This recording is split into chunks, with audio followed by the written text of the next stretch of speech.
Endgame has a unique system called combat rating included with it, and it's nothing like we've ever seen before in Call of Duty, including previous extraction modes DMZ and Modern Warfare Zombies. So what is it, what does it do, and how can you improve your combat rating? We're going to go over the basics and give you a simple and easy to follow guide that answers all of those questions. Combat rating is a stat boosting system that acts like a skill tree in an RPG game. It can increase your armor vest size, the speed at which you replate, your accuracy, damage output, health regen times, and dozen more benefits. You increase your combat rating by gaining in-game XP by eliminating enemies and completing missions. It basically works in the same way as standard XP. Virtually any action you take in-game will give you an amount of combat rating points. The best way to boost your combat rating is by completing missions. These missions reward you with large chunks of CR XP, but eliminating enemies also gives you small but frequent drops too.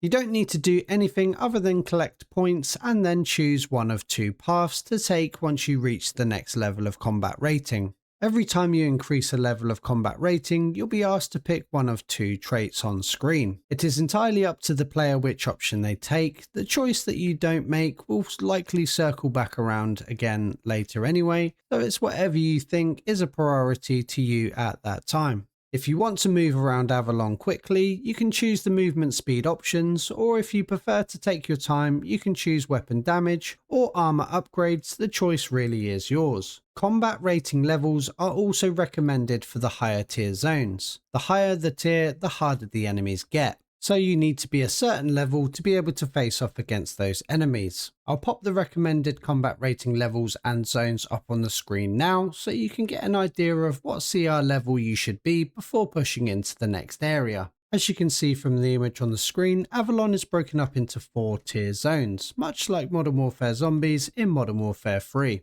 The higher the zone, the harder the enemies. All players begin in Zone 1 where the enemies are at their easiest to eliminate.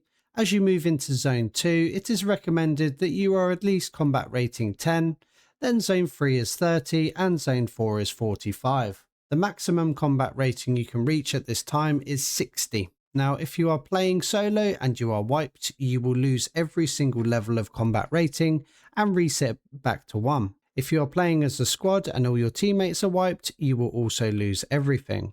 So it is crucial that you make sure you are surviving and exfilling when you need to. Once you reach a high enough combat rating, you can navigate your way to the higher tier zones, immediately into matches, reaching the more challenging areas of Avalon faster, giving you more time to play in those areas. You can track your operator's progress in the game's laid out menu by selecting the operator and abilities. This menu shows which combat rating skills you have already chosen and what you still have left to upgrade. Each player gets 4 operators to begin with that you can level from 0 to 60, giving you more choice on how you level each operator depending on how you want to play out matches. I'm almost certain that at some point store bundles will offer more slots for operators and starting bonuses as we saw in DMZ and NWZ. But that is all of the basics of the combat rating system you need to know.